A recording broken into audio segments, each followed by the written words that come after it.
In this session, we explore how the Indian businesswoman is fostering the future, creating new paradigms of leadership, innovation, inclusivity, and progress in a rapidly evolving global landscape. And the role that women are playing in the nation's growth and transformation, I have with me a very powerful panel. I have with me Kami Vishwanath. She's the President, Middle East, Indian Subcontinent and Africa for FedEx. Preeti Bajaj, CEO and MD, Luminous Power Technologies. And Padmaja Ruparel, she's the co-founder, IAN Group. Thank you, all of you, for joining me.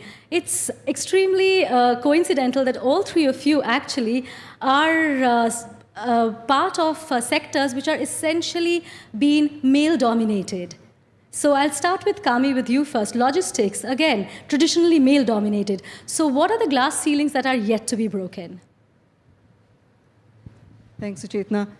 I think there is a lot more work to be done, so let me start by saying that. FedEx, as a global corporation that works across multiple international markets, I think we recognize the power of building a global culture of diversity, equity, and inclusion. And 36% of our board is women. We have 26% women across management globally. Our DEI Council sets priorities and tracks progress against those, so our approach is quite structured. And we recently added opportunity to diversity, equity, and inclusion to rededicate ourselves to inclusive hiring and promotions and supporting career paths. I think the biggest work we have in front of us is how do we increase the representation of women in the logistics and supply chain sector? And I think that starts at the top of the funnel. The other big area of focus as we see it is middle management, where we see typically a drop-off in women's participation due to added responsibilities and societal expectations around childcare, elder care, and so forth. FedEx is a very people-centric culture, and a lot of our efforts around DEI have been around how do we build a culture where DEI thrives.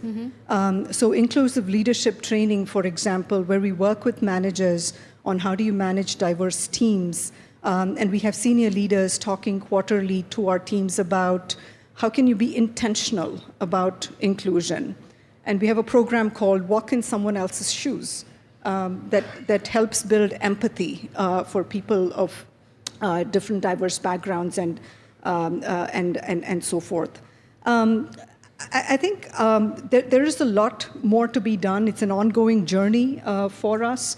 And we're always striving to do better, particularly around how do we bring in more women into the sector, how do we ensure the right career pathways with the right supportive policies, and how do you increase the proportion of women in senior management, which is ultimately, I think, the biggest challenge. Very important points you're making, Kami, because data shows us that while you have women in middle management, the participation reduces significantly as they move up the ladder. I'll take the same question to Preeti. Globally, energy as a sector has very few women. Energy technology, you see fewer. So what are your initiatives to take the tribe along, so to say, as you see more women participate in senior management? Yeah, I'm very delighted to say that at least at Luminous Power Technologies, the senior leadership team constitutes 33% women. So out of a 12-people leadership team, we have 3 women at the table really making a difference all day, every day. However, the way I look at it is multidimensional. I'll describe it in 3 A's. The work that needs to be done in the energy sector is, the first A is access. Equity of access to opportunities. That's super critical, and that's really about the same sort of thing that Kamini was talking about, top of the funnel, making sure that you're intentional about the caliber of women and they're getting equal representations on recruitment lists, and that we are able to address the biases sometimes that come in. The second bit is ambition. This is a two-way street, in my opinion. Women have to aspire to field roles to get to senior leadership roles. Even as I sit here today, we have a lot of work to do when it comes to sales and sales operations role, perhaps plant management roles. These are areas of opportunity we are intentional about. But that ambition, that desire to pioneer that is also something that the candidate or women themselves have to fuel. So equity of ambition to do that job has to come from the participant, and the company is responsible for creating the environment. The third A, in my view, is attainment. Attainment is about the environment we create of support, possible policies, and at Luminous we do that through, of course, equal policies wherever possible, safety of transportation, all those things that we can potentially address. When it comes to energy, my call to action to all the women would be, this is a revolutionary time in energy. It is also a bigger revolutionary time in India. So if you had to be really thinking about climate action, you had to think about how you're included in shaping the narrative of the future of the country, being in the energy sector is not necessarily optional. And this time, we should make it a point to not miss the revolution. We should be part of it so that we are part of the 2047 Viksit Bharat, so to speak. Right. Padmaj, I'll pull you into this conversation. There are more and more women entering the space of investment. But when you really started out, you were quite a lone warrior at that time. How much has the space changed? What are the glass ceilings that remain to be broken? That's true. When I started life in this field, there wasn't anybody, and that was the fun of it. And sometimes I think it was a woman who could do it. There was so much adaptation, there was so much education, there was so much evolution that I went through, that I think that perhaps tinges on a woman's intuition to say, this is what I need to do. So I honestly think I can't be an investor if there are no entrepreneurs, right? I'm a startup investor, I'm an early stage investor, and I can't be an investor if there are no entrepreneurs. If we look at India's entrepreneurship, yes, it's grown, but there is a very abysmal growth of women entrepreneurs, right? And even more abysmal is the fact that funding is rare. Right? Last year, or the previous year, 2022, we had 14.7% of funding that went to women. 23, it's dropped to 9.7. That is not encouraging. So I think one big thing is that women entrepreneurs are very rare. Right. If they're not going, yes, of course, there are some who've made it. I don't deny that. But majority of them are not going the whole path. And that is something where it's a clear goal for all of us, be it investors, be it a woman, be it an entrepreneur, be it anything. We need to nurture that and grow that. Otherwise, I think as a woman investor, I don't think I would have done justice to that. That's the entrepreneur part. I think the investor part, to be honest, we've seen investors sort of, women striking out and creating women-focused funds, women investors, partners. I mean, we have a few, and we are getting a few. But the interesting part, and this is also reflection of the investing landscape of India, that growth money is much, much lesser for women founders. And it also tells you that growth funds, there are not enough women partners or senior people driving that. And that is where you see a linkage where young women-led companies are not growing rapidly. Many of them are falling off the radar. So to my mind, I think the aspiration, if I had to sort of enunciate that from an investor perspective, it's very clear to me. We need to create the BlackRock of India led by a woman. Then we'll make it. That, to me, is what will drive the entrepreneurship. I mean, if there is money, there's no reason why entrepreneurs will not start. And if they're good entrepreneurs, there's no reason why investors will not come. So to me, that's a symbiotic thing, a relationship. And if it's driven by a woman, my hope is that we've invested in 23% of our portfolio is led by women. 90 board seats in our 230 companies are women.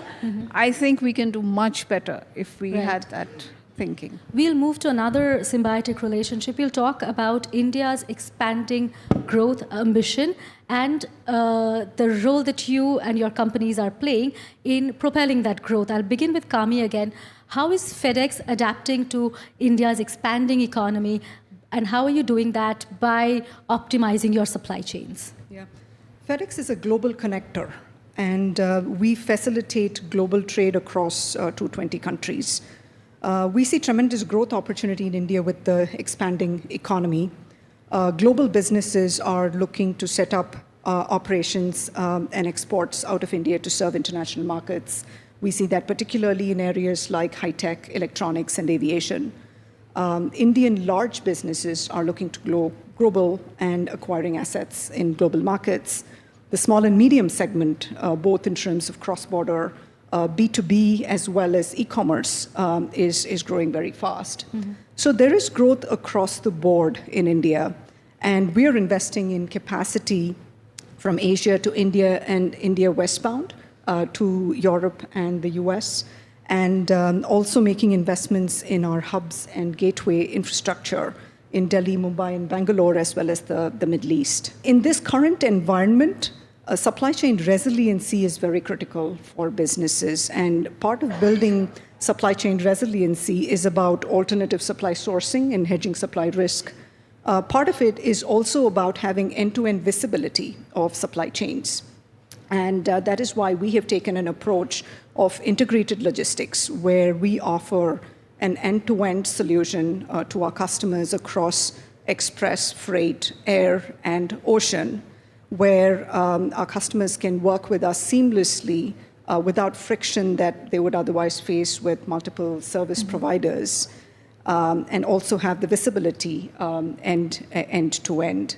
And our one-stop solution platform enables our customers to manage shipments, book, track, trace, and have the visibility I spoke about. We're also leveraging data and technology, which I'll talk about in a minute. But I think our biggest focus is on how do we optimize supply chains and help manage supply chain risks for our customers.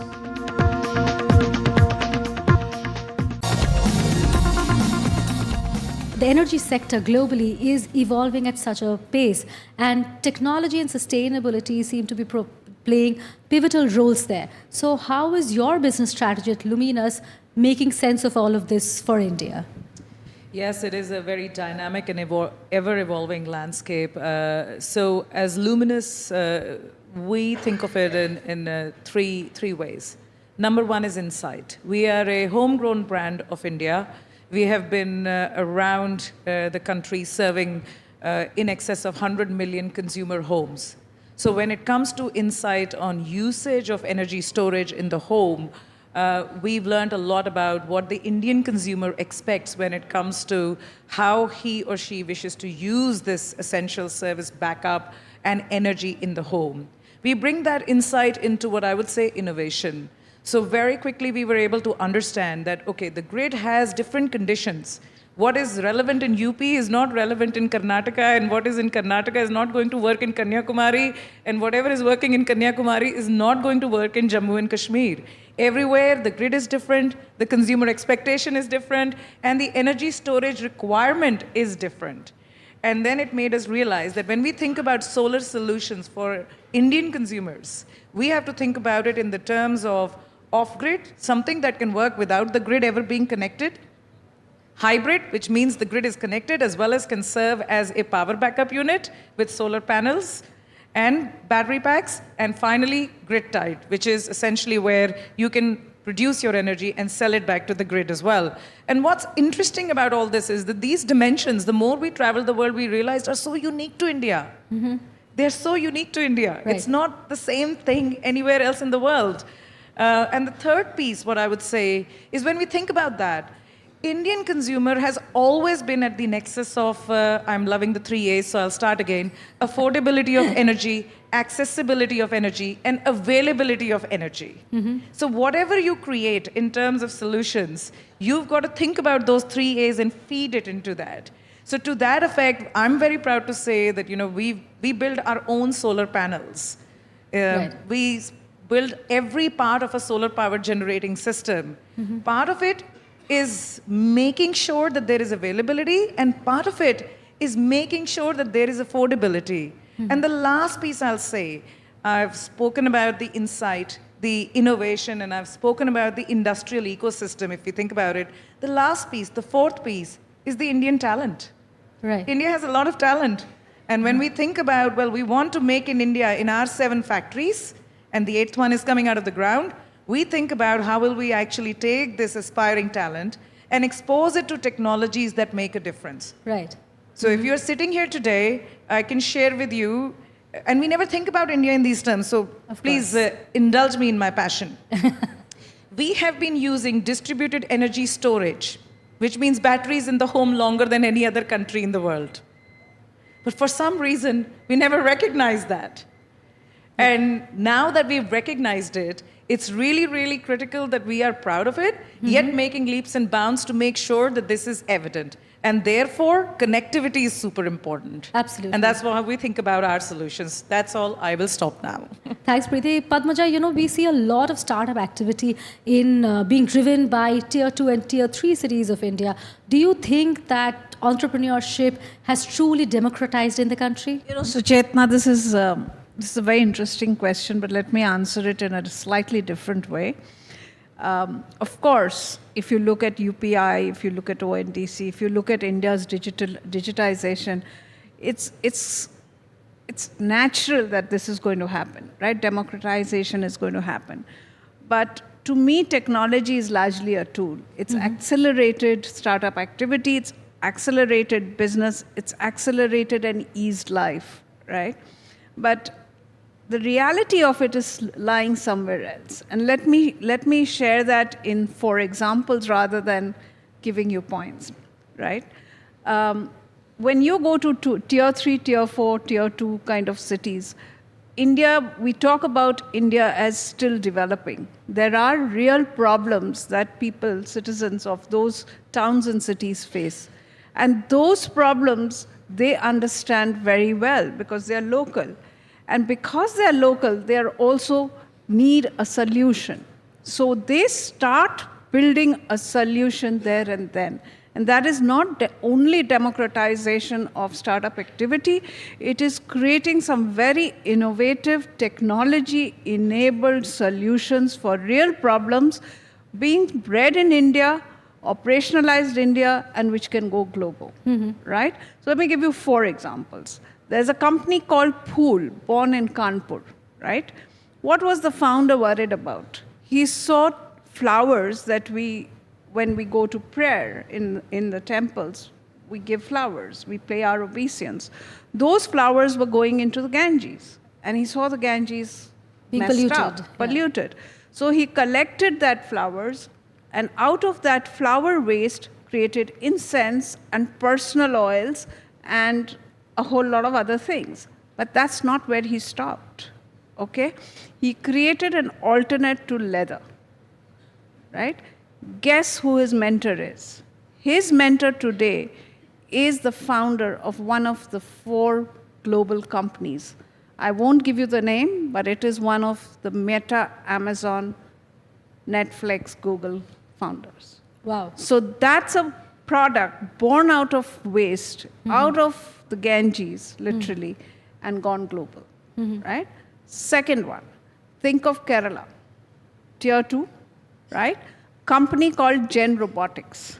Saw his family, somebody in his family, actually having to clean the sewers, right? Created a robot to clean sewers. It's now partnering with all the municipalities in South, right? Gradually scaling up. Real problem, life is messed up for those sewer cleaners. He's created a solution. Right. Right? Third, there was the COVID. Pandemic happened. We have phenomenal engineers in this country. Born in Kanpur, they were doing robotic waterless solar panel cleaners. Pandemic came, lockdown came, company was completely stalled. And they would have died. In 95 days, they created a smart ventilator where not only were the patients saved, but also the healthcare providers maintained their social distance, right? Which was internet enabled, it was smart, it had everything that it had. Today, that company is pushing to export to Africa, right? Again, a locally born company in a tier 2 town, born out of a need and a problem, created it in 95 days with all the approvals that were required at that time, contracted with BEL, has now got installations in tons of hospitals in this country and are pushing to go to Africa, right? Yeah. And the last example, outside of Udaipur, there is a whole colony of carpenters, right? Shisham wood, if you know Shisham wood, they are carpenters who are building furniture, creating furniture out of Shisham wood. They were not earning well. Great craftsmanship, but could not earn. Company called Wooden Street brought them together, and today Wooden Street is selling across the country over 100 outlets and online. Right? So born out of need, born out of real problems, entrepreneurship is not something that we can get away with. That is our DNA. And that is what we will do. We know 200 years ago, that was our DNA. It has just come back. That's Very all. inspiring stories that we hear from the tier 2, tier 3 cities. We've completely run out of time. There's so many questions I still have for you guys. I think we'll take it outside this podium. Thank you very much once again, Kami Vishwanathan, Preeti Bajaj, Padmaja Ruparel, for taking the time and being here. Thank you very much once again.